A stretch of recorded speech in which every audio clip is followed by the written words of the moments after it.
Hey guys, welcome back to Ashley's Homestead Adventures. The dogs always get so excited when I say, hey guys. They come running, but we are out in the garage today and I'm actually doing garden chores in the garage, the shop. I have this table behind me, which is what I use for drying all of my goods. And as you can see, the potatoes have started sprouting. The garlic is dry and I started putting sweet potatoes out, but I have this whole bucket of sweet potatoes to put out as well. So I am going to get all of these potatoes into this basket and we're gonna take them in the house. I am going to braid the garlic and then we can get the sweet potatoes laid out and separated in between which ones I need to turn into dog food and which ones we need to cure for us.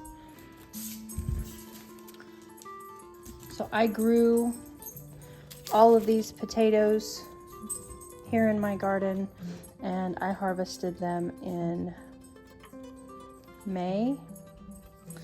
So they've been out for 6 months. And this was not the ideal storage for potatoes.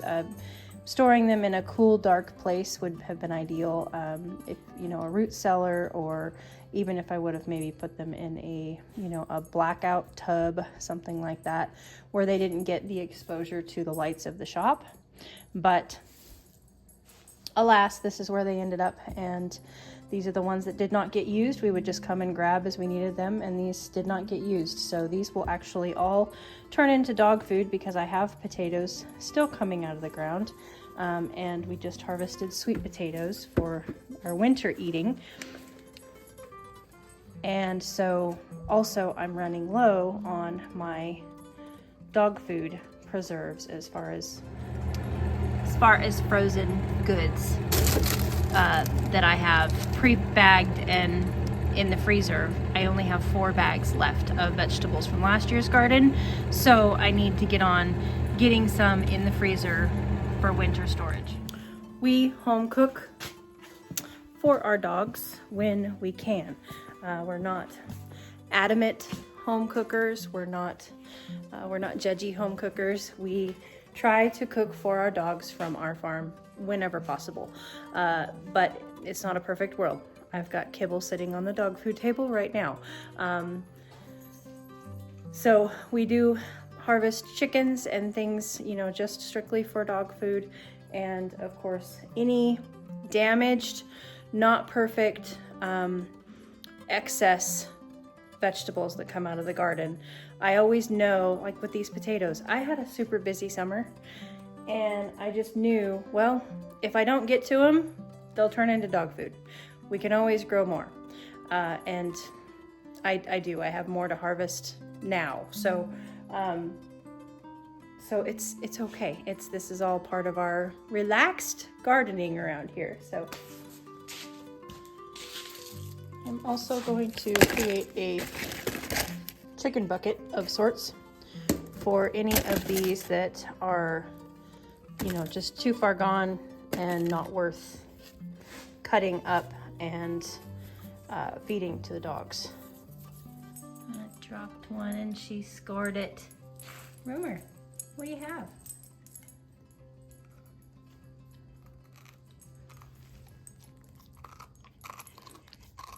You don't want to give it up, do you? Okay, you can go. She says, no, I'll see you here.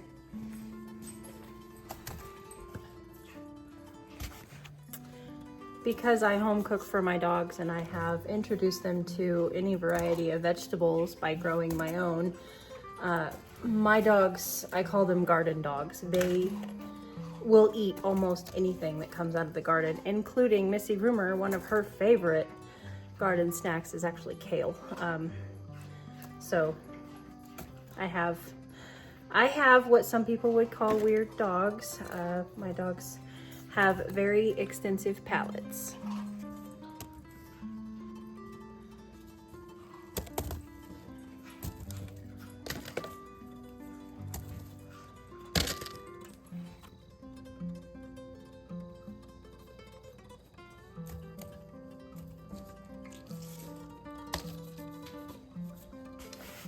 Okay, there is all of the potatoes. It's about half, about half of this basket. And then that is all that I chose to throw away to the chickens. I'm not throwing them away. They'll go to the chickens, and in the end it replaces chicken food, which also saves us money, and the farm is still completing the glorious circle of the food wheel on our farm. And so we will just take these potatoes that did not make it through my challenge this summer of waiting for me to get them done, and we will turn them into eggs. Okay, now we're moving on to the garlic, and I'm going to braid my garlic to look like this. That was my first braided garlic of the season, and so now I will just try to braid the rest of this in bunches as well. And full disclaimer, you guys, I'm not an expert at braiding garlic. This is my second or third year doing it. I have watched, I'm looking for my pruning shears. I have watched video after video after video and have tried it. You know, every new season I get to a point where I'm like, okay, I need to braid my garlic. So I watch a video and then I try to do it. And my hands just go back to like French braiding. And I just kind of wing it. So I'll set you guys up and I'll let you guys watch me braid, but no, there isn't really a method to my madness, except for I go like middle, left, right, middle, left, right, middle, left. I alternate where I put the bulb. But sometimes the left is just way too big and the right just looks like it has a hole that needs to be filled in. So I stick it there, you know. I can't teach you how to braid garlic because I don't know exactly what I'm doing. Every braid is different. So there's my disclaimer, but I do need to braid this garlic and get it into bunches that are easier to clean it up. They're easier to store, and so yeah. I do know one of the first things that you want to do is you want to try and clean your garlic up. So take off a layer of the peel, take off the hairy stuff, the roots.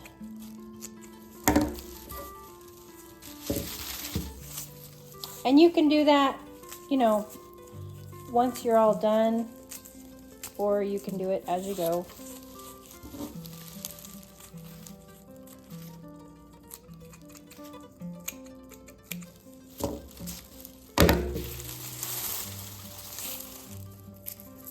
Sometimes that happens, and that's okay. The whole stem fell off. That's all right. I'll save that one for use first, or for planting. I do know on the first one, I have to double wrap it of sorts.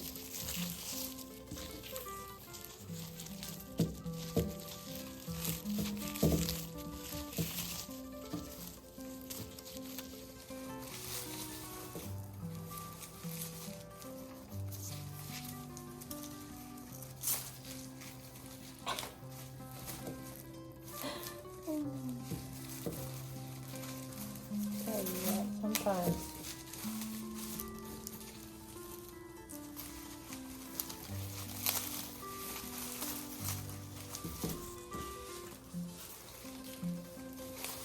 Well, that one turned out really ugly because of this stiffy.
I haven't really done a good one yet, you guys.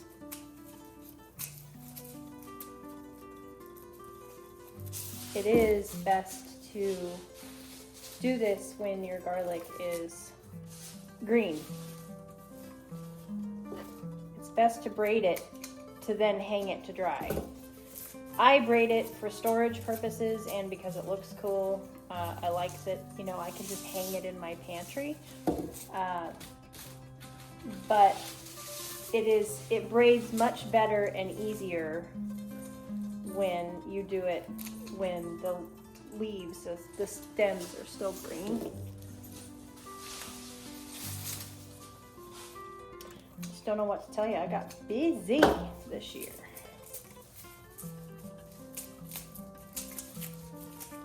Sometimes the things in our life, other things in our life, besides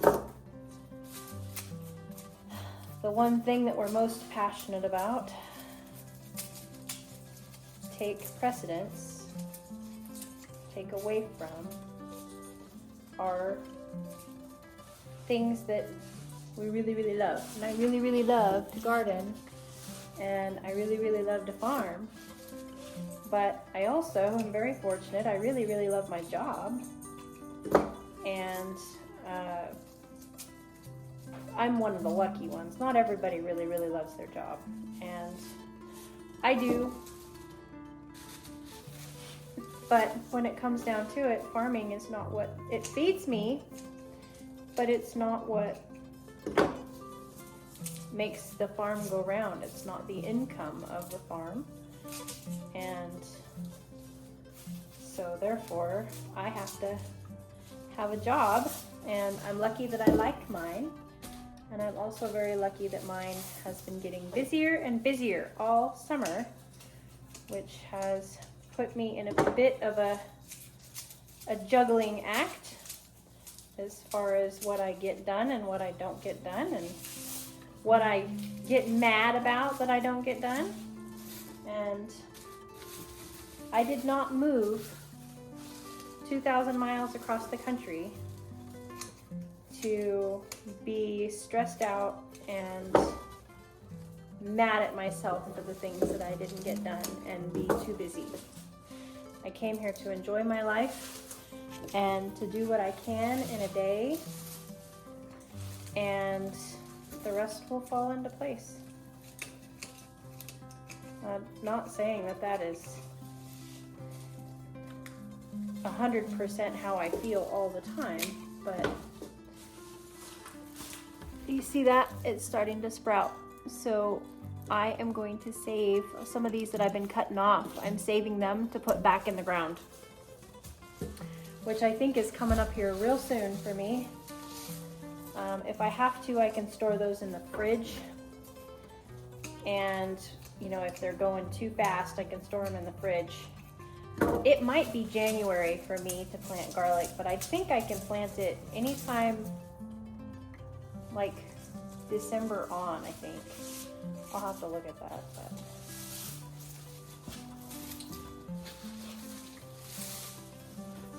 it needs to freeze.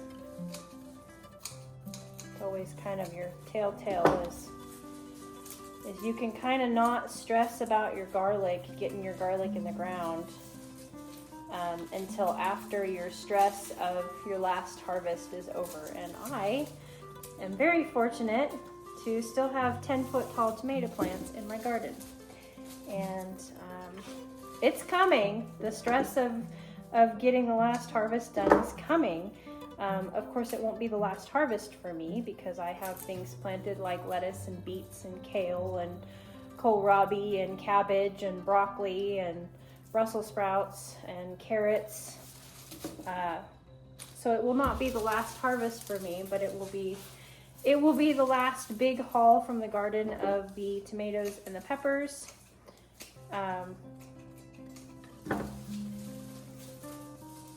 Which is kind of important to get those in because I want to get, you know, every last bit that I can put up or fed to the animals before it turns to mush. And as far as the tomatoes go, I want to, even if I harvest all of my green tomatoes, I'm pickling green tomatoes this year, you guys. I did not get it done last year. All of my tomatoes stayed on my kitchen counter long enough to ripen on the counter, and I ate them as they ripened, and I did not make pickled green tomatoes. And I want to make dill pickled green tomatoes, and here in the South, they actually eat a sweet pickled green tomato. And so I want to try my hand at like a bread and butter pickled green tomato because I love green tomatoes, and it absolutely shocked me. So I was sitting down at the local cafe on a Friday, which is in the South. All Fridays are catfish days, fried catfish. Now you can get, you know, fried shrimp, or it depends on where you're at, of course. Sometimes it's gumbo, I don't know. But it was fried catfish, so I got fried catfish, and it comes with, you know, hush puppies and slaw, and pickled green tomatoes, not fried. And I was like, ooh, pickled green tomato, and I popped that thing in my mouth thinking I was gonna get that pucker, sour thing that I crave. This is the girl that eats whole lemons, so there's that. And it was sweet. It was everything I could do not to spit it out because it was such a shock that it was sweet. And I was just like, you know, what in the heck did I just put in my mouth? And then of course once my brain registered that, you know, it's just a different way of pickling tomatoes, it's just a sweet pickle, I was like, oh dang, I'm gonna have to make me some of these. So I'm excited to try my hand at that this year. I hope I get to it. But again, we don't garden and have this country, you know, we moved out here to have this country lifestyle, you know, this more relaxed, get out of the rat race kind of lifestyle. And we didn't move out here to be stressed out because I didn't get the garlic braided when it was green, or I didn't can the potatoes before they started sprouting, or I didn't harvest the sweet potatoes before they started splitting, or, you know, if it sneaks up on me, I'm watching the weather really close, but if it sneaks up on me and the garden freezes, then that's just the way God intended it to be. But I am trying to watch the weather really close and trying to get to those tomatoes before they freeze. Which right now it's looking like I'm gonna make it all the way to December 3rd, you guys. We'll see if that actually happens, but we might get close. like the 20th, but right now it's looking like we might make it all the way into December before it freezes.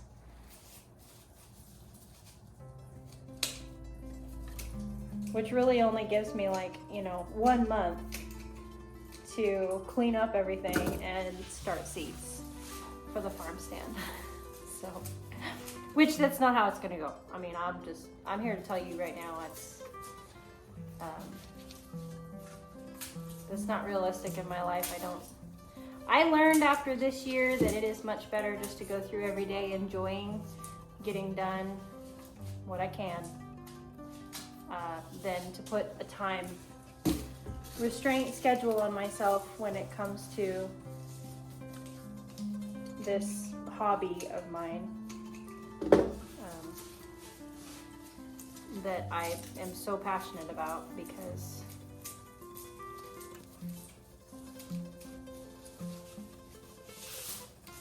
it doesn't always happen the way I want it to. Heck, I still have garlic out there that I haven't harvested yet. I still have a great big bed of garlic that I haven't harvested yet that got taken over by weeds.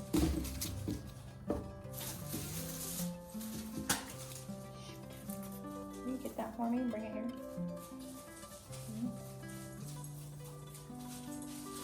Can you get that for me and bring it here?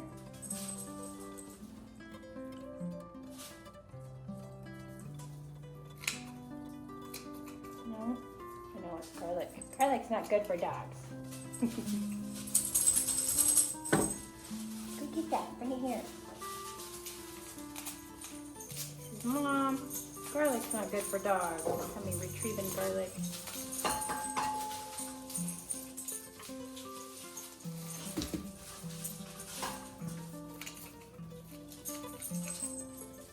Save this. Now I think the garlic that I didn't get to in the garden, I think that it will go ahead and shoot up another crop for me, I think. I don't know. Whoa, look at that. It's a good example of garlic that has sprouted. That's an entire head of garlic that has sprouted. So this one will need to go in the fridge. It might not make it until it's time for me to put it in the ground. It might actually be safer just to put it in the ground.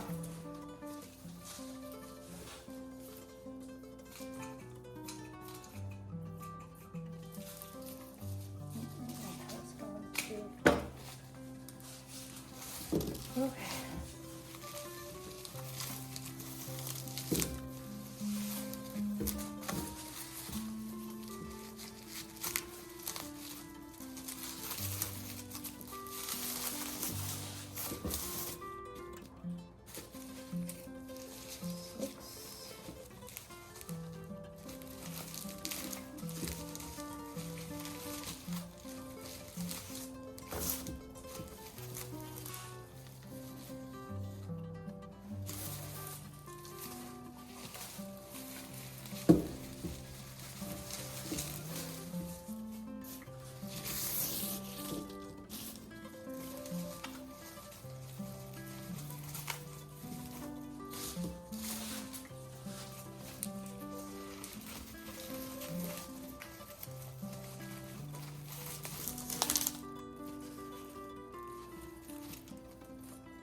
Okay, there is the product of my shabby braiding, and this is what we have for stuff that is either sprouting or broke off. And I actually have an idea for this also, and this is my mess. So I'm gonna get this cleaned up and then we'll set the potatoes out. Okay, that is so much better. I cannot even tell you what that sight makes me feel. So much relief. Now I am going to take these garlics into the house, and I am going to look up Becky with Acre Homestead does something with garlic that I really want to do. So I'll take all of the ones off that have sprouted, and I will save those to put in the garden. And then she puts them in, I think it's an ice cube tray mold. It might just be one of those plastic, like, because they're only like a tablespoon, like it's not a full ice cube size. They're I want to say like 3/4 of an inch by maybe even an inch by like 1/2 inch deep. And I think that they might be like those little rubbery, flexible mat things that you can put in the freezer. And she takes all of her garlic, she chops it, and then she freezes it in these little cubes that are like a tablespoon, so that when she's making anything, she can just plop them in. After they come, so she freezes them and then they come out of the mold. She takes them out of the mold and just puts them in Ziploc bags and stores them in the freezer. So when she's making a recipe, if it calls for 2 tablespoons of chopped garlic or 2 cloves of chopped garlic, she just pulls out 2 of her little cubes and plops them in the recipe, and there you go. It would be so handy to have. And that was another thing that I was thinking. I need to work and talk. It's late, you guys. Another thing that I was thinking was how interesting the world has become, that so many people don't even, they don't like buy, like garlic for me to sell at the farm stand, pretty hard to do. So many people don't buy whole cloves of garlic, whole heads of garlic anymore from the grocery store. They buy the pre-minced garlic. So, you know, here's to you folks that are still taking your head of garlic and popping off your cloves and unwrapping them, smashing them, chopping them before you're putting them into recipes. You're not just taking that cute little squirt bottle and going bloop.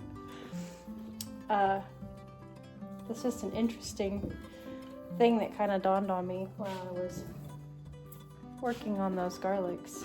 Here is my bucket of sweet potatoes, and basically what I'm doing is I'm dividing. When I harvested these, I harvested everything that I would keep for the dogs and us, and right now I'm dividing the us side and the dog side because a lot of the dog ones are damaged, and so I'm gonna need to get them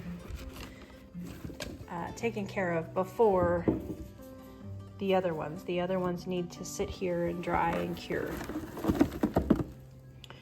for storage. But all of these that have splits in them, the splits will obviously not be good, but I can still clean them up, dice them up, and we can still use them for dog food. It's a decent sized hole in that one.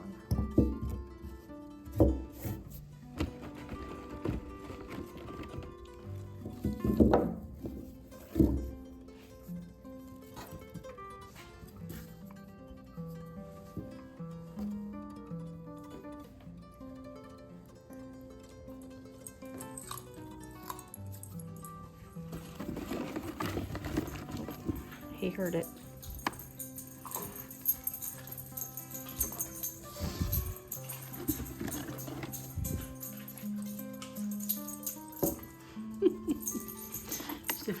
a happy dog. It's just a happy, happy, happy dog. So,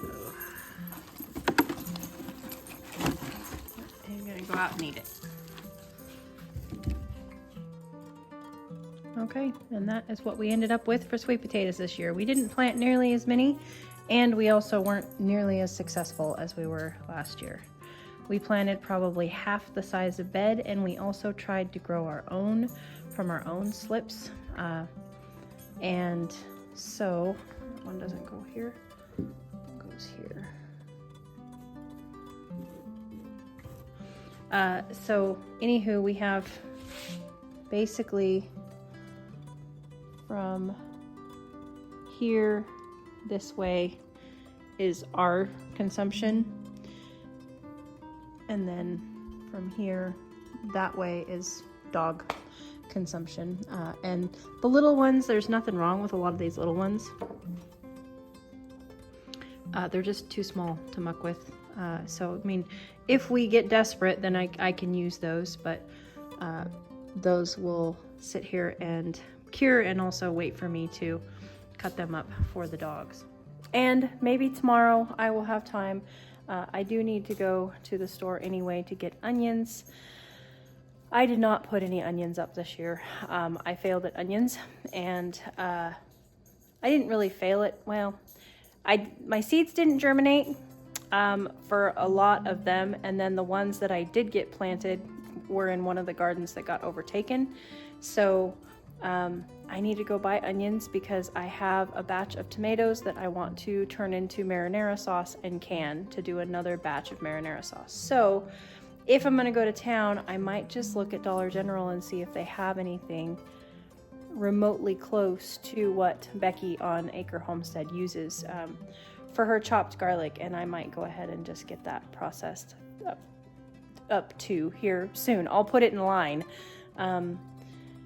over my little, I call it my weekend, because my weekends are not always on the weekends, you guys. My weekends are, you know, sometimes, like this last case, my weekend was on a Thursday, and I took that day. It was my day off from doggy grooming. It was my day off from people, and so I took the whole day off, and I did pumpkin puree. I processed our volunteer pumpkin. I processed it up, and then I did a batch of pickled peppers, and I did 3 loaves of bread. So it was a big day in the kitchen, and just trying to get through, you know, transporting things, changing them out. For the stuff that comes out of the garden goes to the farm stand first, and then it comes to the house. Whatever doesn't sell at the farm stand comes to the house and needs to get processed. So I've been just kind of getting through a table of produce in my kitchen with little small tasks of processing. You know, like the pumpkin only did I think like 4 cups of pureed pumpkin, but you know, it needs to be roasted and pureed, and then I put it in the freezer because I'll use it for pumpkin pies for Thanksgiving. So these will go on the table in the house where I can see them when I wake up in the morning and have the motivation to get started on another kitchen project from the farm. So I hope you guys enjoyed coming along with me for this evening in the shop, and I hope that you had a great day, and I'll catch you on the next one. Yours truly.